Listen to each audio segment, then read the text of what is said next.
Hi, boys and girls. Thanks for joining me for another Bible lesson this week. Last week, we learned about Abraham and Sarah and how they had 3 visitors that came and visited them. And they had some special news that they shared. Do you remember what that news was? That's right, that Sarah would have a baby boy. Do you remember what they are going to name that baby boy? Isaac. That's right. And our story today is about when Isaac is all grown up.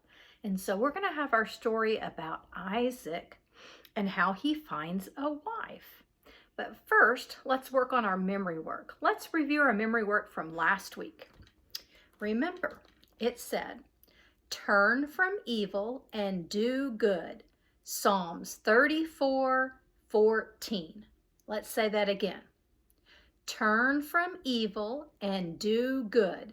Psalms 34:14. And our memory work from this week is, surely the Lord is in this place. Genesis 28:16. Let's say that again together. Surely the Lord is in this place. Genesis 28:16. We've also been working on the books of the Bible. Do you remember our song about how many books of the Bible there are? 39 books in the Old, 27 books in the New. Put them together, what do you have? 66 books of the Bible. So since our stories are coming from the Old Testament, we're going to work on learning the books of the Bible in the Old Testament. Last time we talked about that there were the first 5 books, and that was Genesis, Exodus, Leviticus, Numbers, Deuteronomy. Can we say those 5 again? Genesis, Exodus, Leviticus, Numbers, Deuteronomy. And if I keep going, Joshua, Judges, Ruth, 1st and 2nd Samuel, 1st and 2nd Kings, 1st and 2nd Chronicles. So let's see if we can start by learning a little bit of that song, and that'll help you remember the books of the Bible. So let's try it. Genesis, Exodus, Leviticus, Numbers, Deuteronomy, Joshua, Judges, Ruth, 1st and 2nd Samuel, 1st and 2nd Kings, 1st and 2nd Chronicles. So I want you to practice singing that, and that's going to help you to remember the books of the Bible. Next, we're going to read a story called A Wife for Isaac. The Bible tells us that when Abraham was very old, he decided to find a wife for his son Isaac. Abraham called in his most trusted servant. Abraham said, I am living here in the land of Canaan, but I do not want my son Isaac to marry a woman from Canaan. Promise me that you will go and find a wife for Isaac from my own people in my homeland. Abraham's servant promised with an oath that he would do just what Abraham asked him to do. The servant took 10 of Abraham's camels and loaded them with all sorts of good things. He then set off on his journey to Abraham's homeland. His journey led him to the city where Nahor lived. Nahor was Abraham's brother. The servant stopped at the well outside of town. There he let the camels kneel down and rest.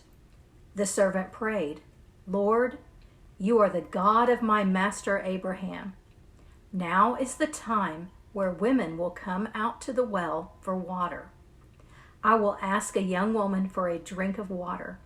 If she answers, have a drink of water, and I'll get some for your camels too, then let that be a sign that she is the one you have chosen for Isaac. Before the servant was even finished with his prayer, Rebekah came out. Rebekah was a beautiful young woman, and she was not married. She went to the well and filled her water jug.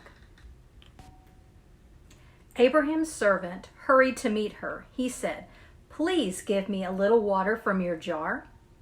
"Have a drink, sir," she answered, and she quickly gave him water. "I'll get water for your camels, too. I'll keep getting water from the well until they finish drinking." Now, Abraham's servant needed to make sure Rebekah was one of Abraham's people. He took out a gold nose ring and 2 bracelets and gave them to Rebekah as a gift. He asked her, "Whose daughter are you? Is there room in your father's house for us to spend the night?" Rebekah told him that she was the granddaughter of Nahor, and Nahor was Abraham's brother. Rebekah was one of Abraham's people. The servant bowed down and praised the Lord for being faithful to Abraham. The Lord had led him to find Rebekah. Rebekah ran home to tell her family all that had happened. Laban was Rebekah's brother. When he saw the jewelry and heard the story, he hurried to meet Abraham's servant. "Come," he said, "I have a place ready for you and your camels." But before the servant would sit down to eat, he said, "I won't eat until I've told you what I have to say." He explained all about his master Abraham. He told about Isaac, the son of Abraham, who when he was very old. The servant told how Abraham wanted a wife for Isaac from his own people. The servant said, "Abraham sent me, saying, 'I have walked with God. He will send his angel with you, so you will find a wife for Isaac from my people.'" The next morning the servant said, "Send me back to Abraham with Rebekah." But Rebekah's brother and mother wanted him to wait for 10 days. "No," the servant answered, "do not make me wait." They asked Rebekah if she would go, and she said yes. Rebekah and her female servants packed up and left with Abraham's servant. Rebekah's family gave her this blessing: "Dear sister, may your family grow by thousands and thousands. May your children after you take over the cities of their enemies." And they all traveled to the desert to meet Isaac there.